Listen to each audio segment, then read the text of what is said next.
kwa understand me uze popo mawu uzo bono bari wa uzo bono woge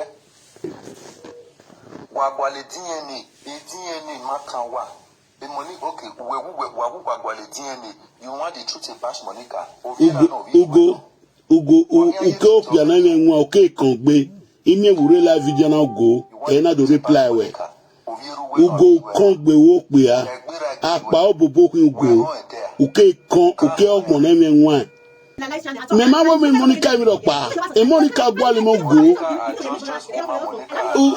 mi ni Monica ta mi no go ngwe ma e ngwe na gwale ge ba na apa obobo azaga ba gbon undan no hia wari na go hia wari abi gbe ne Fulani de Monica di mo poru no sugbe Monica when we fitan we maso ni oma o we fitan e we biebi we ye na biebi no awu yi e na we zo ye biebi gu egun a me ma poru no sugbe Monica atuari e Monica atuari wo ti o poru no sugbe me Monica wa tuori e Monica atuari ambuzi ona ha we igbe agena fi mere wa be you wa wa mi agbo ne bi o o gbo ne bi o egwu yakin ma be apa obobo ki go e bi ku egwu yi we afo 3 weeks ago Jasen when eden wa o wona da agun ani ajero Jasen uwe bi na ma we la diana aganu blish ma iso aganu blish we shall go with blessing and not let you be here. All the name of who need the truth about Monica, or mana deoto on a lever, the platform of we gay, woman here talk boy, woman here talk boy, Umaka woman or Monica woman there. I don't know, Miss in Nigeria for magic bow here, and on magic bow here. Oh, abandon me in Nigeria. I cannot been a Monica Atuari. When I want abandon me in Nigeria. Again, if very west when you walk, no abandon me in Nigeria. You know, not been a Monica Atuari. When my daughter work of some in Nigeria, what would you want me one? What would you want me when I come where at Baobo, any no graduates. Any teach no graduate who believe. When not saying to say where was Fana. We not see any other one you were Havana because it gave work by Obobo 4 weeks ago. It just anyway.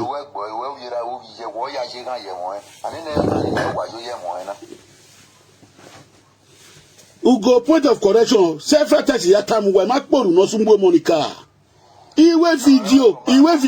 Monica atu arina tin.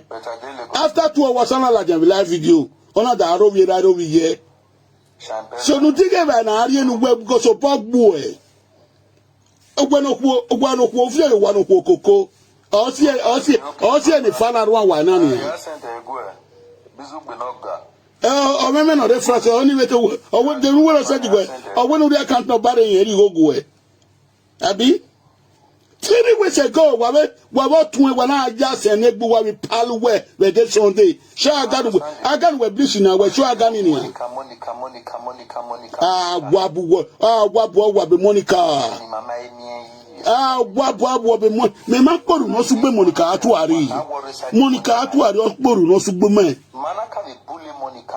udu we bole Monica emi ne Monica taye gbe me e video ni ehu igbo na delete be no ma delete we no momo gi no nya ukere gbe ni ahu ni eje Sunday nu ga aja se mi palo we una aja se ni gbo e o ma say 4 weeks ni ya abi 3 weeks ina ade do reply we ina do jasen we ina do jasen agan we blish ni we show agan ni an me be we we na do know we na we uwa so we na so wa baba na nia we na so wa baba na na ne yo wo kan we ijo wo kan na mi we o no we ke no wo kan ke mu we ri o no tari no we ike so aja se nu we wa gwegu abagbon go and look at one of my video new about o mo gbugbe na we gwali ge ba yo se we na le we bi agun na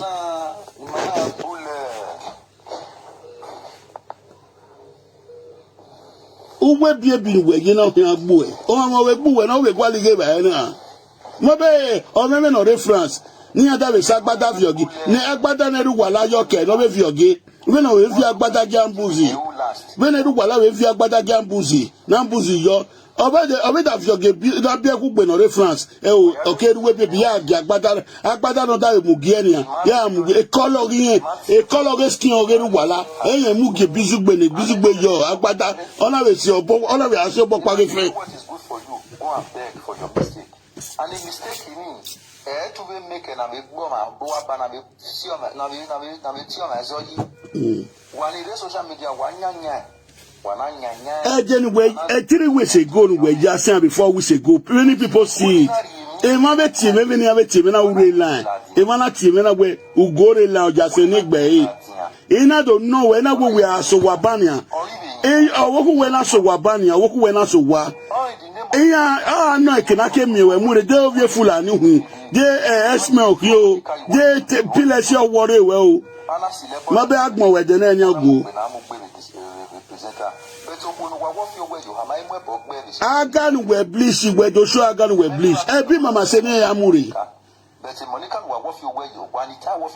ebi mama se ne ya mure ni adotie one more thing time my when I say my say bo one more gbuwe na ni ha bizigbe no account no baba no change egbo no ri oyo agbada na bizigbe be yo na ru wala da vi oge e color e skin oge ru wala agbada oge skin oge no be mu e color skin ni mu ge bizigbe ayo oze vi agbada je ambuzu vi ege wana mi wa ya fe wani gbe no re ne GBC e fulani esbe wa hin ge bizugbe na fulani esme wuwe eyan we mako vi ejo umako vi fulani esme umake Boko Haram we ge da fe Monica atuari oni fulani esme ni okay ta kabo da mi da kinwu na de no make me akwe kila o igi seju agbu akin where as soon as you associate with Monica wake awon no kan wa be ni GBC wake awon no kan rudeness oge Monica oyi me gwo oge Monica rudeness oge oyi me gwo oge no like have rudeness no rude ni no kere wo me watch Monica kage ni ya de mo da to mo se ade imuru page Monica du ma he you emi na dollar yi me ye emi na dollar yi me monta tu mo se ade me muru page Monica efe ka oga ebu mo dia o mari mani Monica ga ri ra ibo ya we na ori eba but we na ori eba we ni ya mu ni mari abo edo we na mu ni mari abo webo eni le wa mi agwa be you are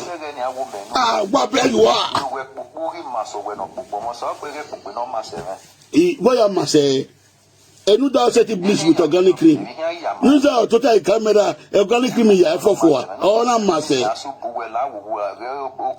do wade unu flat Monica bona odomo hotel adian hotel no ya momo de wa no ibona no na ka wo mase manike na boya mase manike unu why body estate no we na the estate no ibo the company ni Monica no that set organic cream block egbe I come to bull Monica today I come to bull the other person I bull the other person o mo gbo ni mu we fu ama no aruwe biebi no awuwe biebi wodo o mo gbo e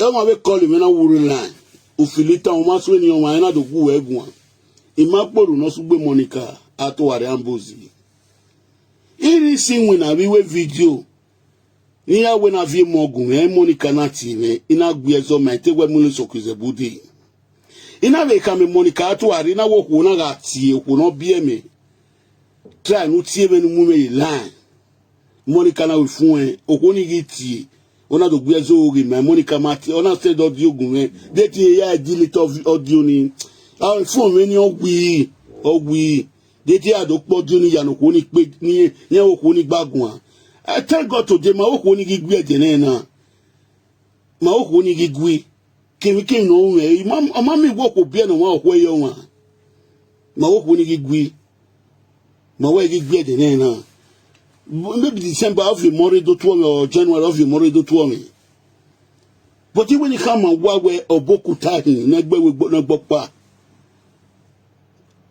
We boka egbo mo no mu ye ku kan wa kon ni memu wo. I said it gbe wo, we said it gbe wo ta. Wake kon wake omo na enwe nwa. Gbe na la jan be de Sunday magu we gbe ma poru no sugbo we. Wo ati me your boy. Iteri we back be abiku na no make noise with social media na. Na ya straightening ya but una da claim wo egbe. Una agwa lo code no hia e.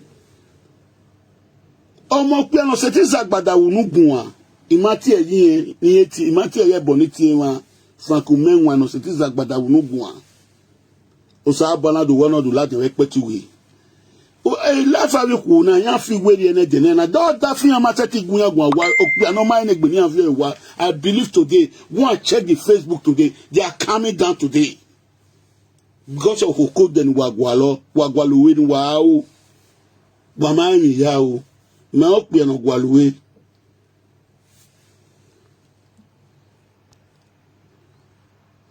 If you come to here you say you know how to write, you don't have sense, I will delete you. After you write again, I will block you.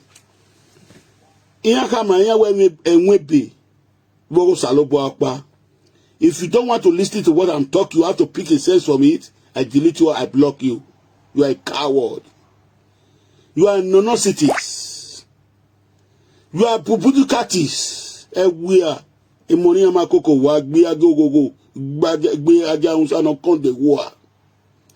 I'm saying reasonable things. You come here to come and press what that money, no era setting away, era the way a PD. Wow, ikma boy. What that money ready one. When I'm talking reasonable thing, una mono menwa, utotaguri wo, unde to gelo menwa la bi you you have to sit down and pick a sense of what I'm saying. Don't come here, come and make jest of me. You come one more time now with my year in school. If I don't proud what I be, I don't proud what I working. The way you people are messing up in Facebook, I don't like it. You disgrace my talent. You people are disgracing my talent. You know when I just school no they are all coward. I so much thank God today from Victor coming and to protect the people, to protect the image. My baby was here, ya we boss eh. Oma ba igbo mo no mu yeko. So a coward wayakin. 4 weeks ago, it's not far, it's not to 1 month, una ladian. Una adjust and egbo. Imakpo no sugbo eh. Iga we mi le so kuzebu dey. Ina tiri we ba gbe na je gbe to na ya yin wi ku na. Awunyi we ni yan is very bad. You turn but ba mo ko de ogwaluwe nu awu me o pe no ogwaluwe na ke uwe. Na ke uwe me o pe no ogwaluwe yan no duwe iṣẹ́ ti temata. Me na do bori oku ije na we mi dan egu era na we mi dan go egu. That's my nature. I know the fear to do the fucking ass. Okay, kakabo dame bi no mai nigbe. Wake ibungbe webo. No man no yo bo no gwala karoko no kokian koko. Me na gbo pe awere more than 8 years in ya park koko ne. Germany, Holland, we no ko no team me there. We to bu we no boku me no ko ni ni tama ina ka me na ko no bi e bi na wo wodo. Mary, already where we are going, already we are going. Yes. Unfortunately, or the foreign I best fancy, or the foreign not being a one I best fancy, man. So go. If you people are talking to people, you have to know the type of people you are talking to. You know, by go to school, but you not by go to school to be learned. I just square me one. Imi e wusan la jan we video wa o ma so ni wa una be atawo ko no bio mi sen yo wa obio mi sen yo wa in reality then another obodo ko ni man lie we no bio mi sen ni oda fun da ka we gba owo mo a Get up one man live with no be send no one off your money. Get on man live with walk out of where I can't win back home on no beer. And I will not bother na temata. Imagine I can't win without a bonnet bag of ye. Kinamio say, argue say, over here live with boo. Obano bubi agana boalo kwapamo. Ona me lock you plan in agile when ona the swan be any. Don't want go plan, not be any go plan, when I have Vivier or when I are you Bonivier. That is not my business. Again, a very not table, not bake a budo. When Mato Gio won't miss him, wa or Abaddon and wa, who bake no where they go to like cowards. People picking what we have what damn you, what total what damn you in Itana. In me, busy become my bang and send the way on one. Everyone like a Viagbada get busy, one of your college king or one of your get busy be. Then another king when they are sure Agbadan of your gear. You that bad that busy when I'm making noise, you dig papas, na gear. Here my matayata, Opiato Piazza Badaguan, it be again a gumobo. I used to say, tell me time, if never me time, I know. I tell me no mawa. Happy red you know what my pishogume. What my pishogume no pi red you know what my pishogume. I work pa obu no Facebook ni. I work pa obu no Facebook no ni da makoko ni ye makoko. No ye 10 years do virgin we bo. E madam no mu wear 10 years am wear. We go bri of va. O we go bri wa. Open no we go bri kyo we. Why only I say on what do e. Who are we na swear. Mabe na feko pepe ki na we January 1st if e could do gunya ya gwan e do gunya gwan. E do ka bo because of one me gwe. Umami go ya ri e no da gwan pra be la video. We no motivate me na la dia ni na do gwe gwan na. Ugusu ko no bio mi seni. Then another we boo, then we couldn't have no opportunity like we boo. Oh, we are not beyond me sending now. How we go over here? Imagine when I go over here. Over here, like we born we are pano any be. Imagine no taking a year, we are putting no tap, or we ma, or time my answer, we my answer, imagine as no time my answer. Oh, we are not going to go plan when we are give here, or when we are to give I give here. Ona okpe adan ogba owo gin wa agba ogi okpe ni be gba ogo ge wa ona okpe adan owo dia papa no die o tiny owo dia papa no die but ona okpe si I'm making these brokers people to pay sense for it today wa zara wa gmo awi mamo no wa yoko wa no ma na nwa ni da bi je makoko. My grandfather born 23 sons. Here have you who I know the character of women. You cannot describe. If you not your kedori, not the one with the women, not the one with if you don't know what again. When you don't know what you go no kedori. Oh, we are my bomb my way. No, not equal big winning. Oh, your door. No, I will no one to be winning on your door. No kedori. I am my bomb my way. You are winning those yada to get no one were making one because man of woman one mostly a week one of your like webo. A summer via dole 1 week. Igwa came when you guys say open all the Logani Green. Aji Felicia or 20 in Nigeria very now. Igigu egwa wo. But see with the chemical real or 20 team in Nigeria very now Felicia. Igigu egwa. Be not when not Jaguan or Guliguan with respect, making me understand we Ugulene in one or any bay. In one or sick bay, we not to Yaguan. Remember, we also near very now. We not to Yaguan, getting away is a mature, a know to talk, is a wisdom man. Only saying any Guan Felicia, Agbon, might not say. Your brother called me to the win have a tiwe. Also anything I go but the busy been all. he give a go anytime I ask when he reply to wala because he man busy with the man a day man there he beg he marry agbada ne wala that say no do we joke do me say do we joke agbada no joke no we vioni je ni na re black video that king na dina ya kini na agbada mo wa skin ogere wala color ge or we no agbada so agbada no we joke no jo we bed joke na we post egwe busy gbonu we gi mu jo na wo ku awo fun we no we fi agbada gi ambush yo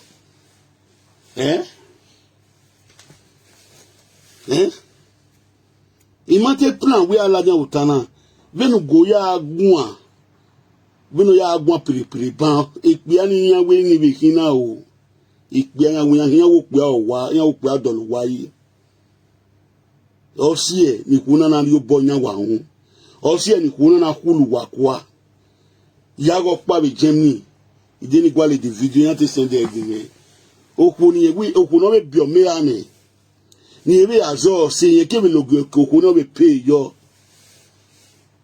ekwe na gepe ani do talaja wonu pe no we yin egbe ni hin abi bi e ka no dale o tala webu nu da yan wa kam yan wo wa wo fo zigo ni yan o fo zigo no pe o bo yan wa re yan agba lo ko yan yan ase ke o se na ko ni na mercy yan o me tv yan yan review wa yan we ti yan mo do yan igwa no degi yeke sa gun me degi yeke wa re na gun me degi yeke ari ave oko no 50 something years no mo obi o 30 something years no say no bi o ma we bo no gbagban ya mo pe ani mo pe ani ri e bo mu yen do gwa o da we ri ye usagun me we ri ye me o no let me fuck my mama age.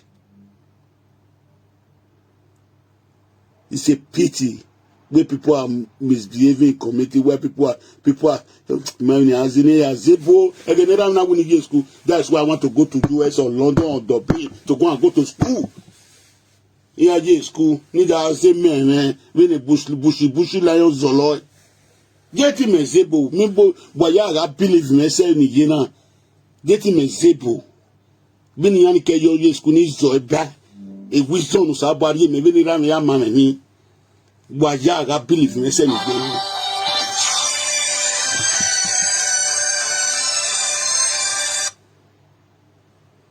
Hello.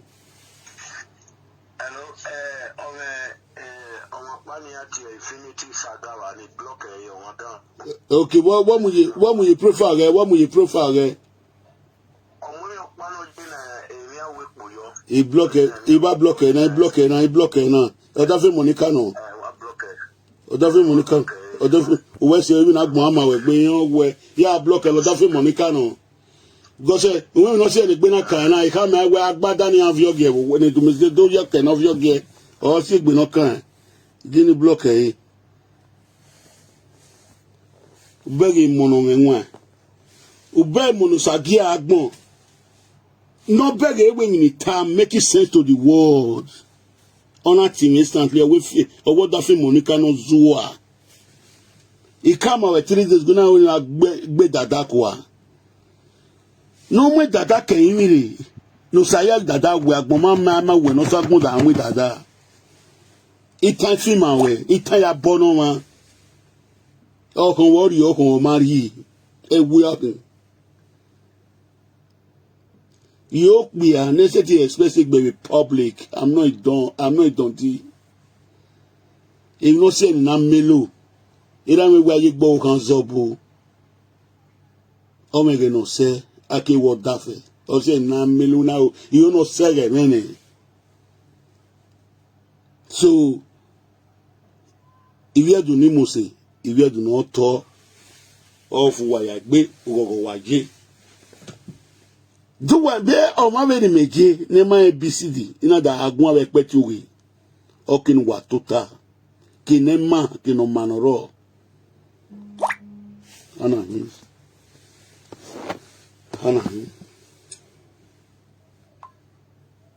he block energy, he block any way I see. All this are a man bonus I get Agmona here, Mune ya picture, it's so I call him over block on one, block on one. Give me the time man. Egbe ma mi yan se ti call me block on wana delete on wana. Ike ka pop mo men wana o sa ki agbon. Even Martin, Ori man here. Even Martin, Ori man here. It's a pleasure to me. Ide, nígbà le video pa. Nene, ebizu gbe no begun anoma enigbe. Nígbà le video pa no ko pa wo no de. Untouchable mama, ni wa your opportunity pe video ni. Ite we YouTube be anak pe, ipe we YouTube. Let me look for the video and play it here now. Ni give you some points in way. Let me give you some points. Let me give you some points. The president in all we take by president, the president then go the video there. I beg anybody that is here, a video not touchable who know there. Untouchable mama, that blogger I was sending phone in your opportunity with YouTube and anybody that is watching me that you ask my number. Please, the Untouchable video that he did 3 days ago or 2 days ago, please send it to my WhatsApp. Don't send it to my messenger, send it to my WhatsApp. Please. Do it. Allow me a favor. So let me look for the video. Before the video will come, let me look for one music. People will be listening to music. People will be listening to music. Please help me to search for the video. Help me to search for the video anywhere you have a part of the world. Or if you want me to go and televise the video in YouTube, you can easily write me to go and televise the video in YouTube. You can easily write me, yes, go to YouTube. Go to YouTube. Just write just there. What I can understand. Write just there. Let me go to YouTube later the day. So you people will see my face. I'm not hiding my face for it. Okay, I already said the video in my profile. Let me go.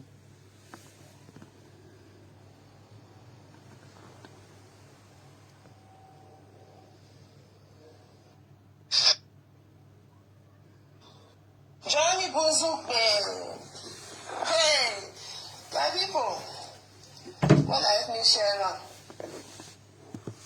Don't let me share. You one video where I see now. No, I will not do this video here. I have to show my face before I will do the video, please.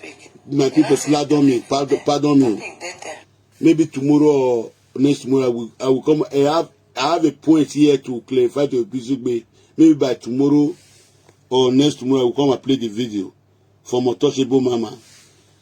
If we will not see any land than Wotana, you dark power bobo away full and yes man. Wama be wani kpia no rebne AGBC gba ikpia asignemu wa yakin of which yan pe yagu re papara awiyan wa be no magu de yan wa no magu de wa fie gu ne papara wa ya to yan mani ani ibi edoni mo se wa ya to fu wa ya gbe no ma agana mi wa oda na mi pin we akana mi wa ya fefefe emi no ma hin agiwa mu okay ka ko bo down we e ma no je school iyan mo ewe nana biyan nana mu yan kan to yan ke mu egbo to the name of yan oni yan fe yan oni yan po ma okay ka ko bo down a gbobori le lori ahian binana and warrior no that way I own share video man. I doesn't care whether you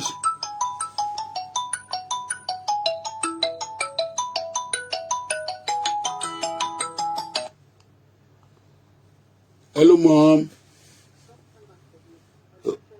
Okay, now I want plan for you. I'll plan for YouTube. I will show my face. You hear mommy? Okay, thank you mommy, later.